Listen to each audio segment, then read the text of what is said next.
क्या आपने कभी सोचा है, अगर किसी देश का जहाज सुरक्षित घर पहुंचने के लिए अपने दुश्मन की मदद लेने पर मजबूर हो जाए तो क्या होगा? क्या समुद्र में भी अब सुरक्षा के लिए दूसरे देश की नौसेना पर निर्भर रहना पड़ सकता है? अगर आपकी सुरक्षा आपकी सेना नहीं बल्कि कोई और तय करे तो कैसा लगेगा? क्या यह सिर्फ एक घटना है या पाकिस्तान की सैन्य कमजोरी का बड़ा संकेत? और सबसे बड़ा सवाल, क्या भारत ने यह इंसानियत दिखाई या रणनीतिक समझदारी? अगर आप ऐसी जियोपॉलिटिकल स्टोरीज को आसान भाषा में समझना चाहते हैं तो वीडियो को लाइक करें और चैनल को सब्सक्राइब जरूर करें। कल्पना कीजिए, आपका एक बहुत कीमती जहाज समुद्र में फंसा हुआ है, चारों तरफ खतरा है और रास्ता बहुत रिस्की है। जब आपके पास दो विकल्प है, या तो अकेले निकलो या किसी से मदद मांगो। एक पाकिस्तानी तेल टैंकर जिसका नाम था शालामार, वो एक बेहद खतरनाक समुद्री इलाके से गुजर रहा था, स्ट्रेट ऑफ हॉर्मुज। यह वही जगह है जहाँ दुनिया के तेल व्यापार का बड़ा हिस्सा गुजरता है और जहाँ सुरक्षा हमेशा एक बड़ा सवाल रहती है। अचानक क्या हुआ? इस इलाके में हालात इतने तनावपूर्ण थे कि जहाज का क्रू डरा हुआ था। उन्हें लग रहा था कि कोई भी हमला हो सकता है। और सबसे बड़ा सवाल यह था, पाकिस्तान की अपनी नौसेना इस समय वहाँ क्यों नहीं थी? रिपोर्ट्स के मुताबिक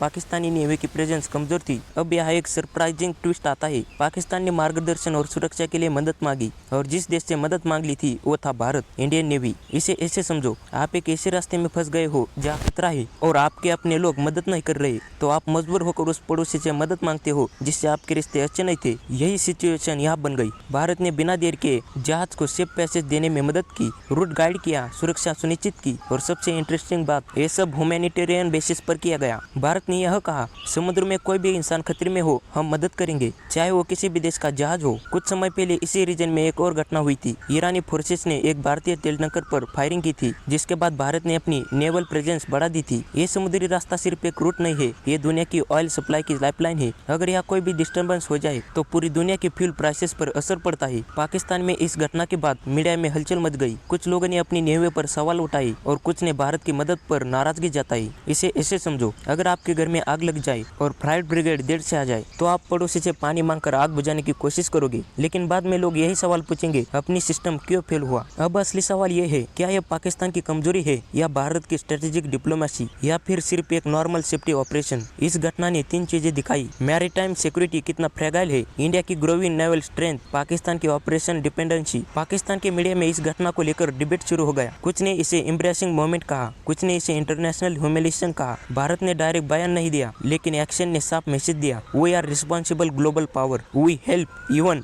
इन टेंशन जोन। आज की यह घटना सिर्फ एक जहाज की कहानी नहीं, एक पावर, परसेप्शन और डिप्लोमेसी की कहानी है। एक तरफ पाकिस्तान की नेवल कमजोरी सामने आई, दूसरी तरफ भारत की स्ट्रेटेजिक मैच्योरिटी दिखी और सबसे बड़ी बात, खतरनाक समुद्र में भी ह्यूमन सेफ्टी सबसे ऊपर रही। अब आप बताइए, क्या भारत का पाकिस्तान की मदद करना सही था या फिर ये एक स्ट्रेटेजिक मिस्टेक हो सकती थी? नीचे कमेंट करके अपनी राय जरूर दीजिए। नीचे कमेंट करके अपनी राय जरूर बताइए। अगर वीडियो पसंद आए तो लाइक करें, चैनल को सब्सक्राइब जरूर करें। मिलते हैं अगली वाली वीडियो में, तब तक के लिए जय हिंद।